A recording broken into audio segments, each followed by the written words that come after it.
রাজধানী ঢাকার আকাশ আজ অস্থায়ীভাবে আংশিক মেঘলা থাকতে পারে বলে জানিয়েছে আবহাওয়া অধিদপ্তর। সেই সঙ্গে সামান্য বৃদ্ধি পেতে পারে দিনের তাপমাত্রা। বুধবার সকাল ৭টা থেকে পরবর্তী ৬ ঘন্টার জন্য ঢাকা ও এর পার্শ্ববর্তী এলাকার জন্য দেওয়া পূর্বাভাসে এসব তথ্য জানানো হয়। পূর্বাভাসে বলা হয়, ঢাকার আকাশ আজ আংশিক মেঘলা হতে অস্থায়ীভাবে মেঘলা থাকতে পারে। সেই সঙ্গে হতে পারে বৃষ্টি অথবা বজ্রসহ বৃষ্টিপাত। তবে বৃষ্টি বাড়লেও বৃদ্ধি পেতে পারে দিনের তাপমাত্রা। এই সময় দক্ষিণ বা দক্ষিণ পূর্ব দিক থেকে ঘণ্টায় ৮ থেকে ১২ কিলোমিটার বেগে বাতাস প্রবাহিত হতে পারে।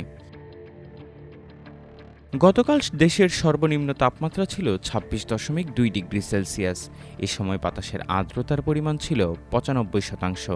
গতকালের সর্বোচ্চ তাপমাত্রা ছিল ২৯ ডিগ্রি সেলসিয়াস।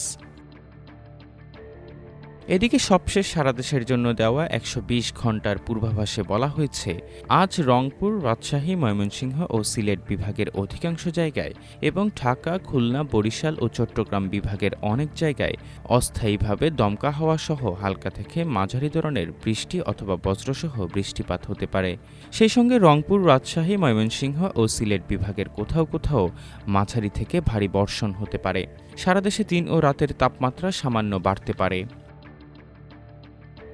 আগামীকাল রংপুর, রাজশাহী, ময়মনসিংহ ও সিলেট বিভাগের অনেক জায়গায় এবং ঢাকা, খুলনা, বরিশাল ও চট্টগ্রাম বিভাগের কিছু কিছু জায়গায় অস্থায়ীভাবে দমকা হাওয়া সহ হালকা থেকে মাঝারি ধরনের বৃষ্টি অথবা বজ্রসহ বৃষ্টি হতে পারে। সেই সঙ্গে রংপুর, রাজশাহী, ময়মনসিংহ ও সিলেট বিভাগের কোথাও কোথাও মাঝারি ধরনের ভারী থেকে অতি ভারী বর্ষণ হতে পারে। এ সময় সারা দেশে দিন এবং রাতের তাপমাত্রা প্রায় অপরিবর্তিত থাকতে পারে।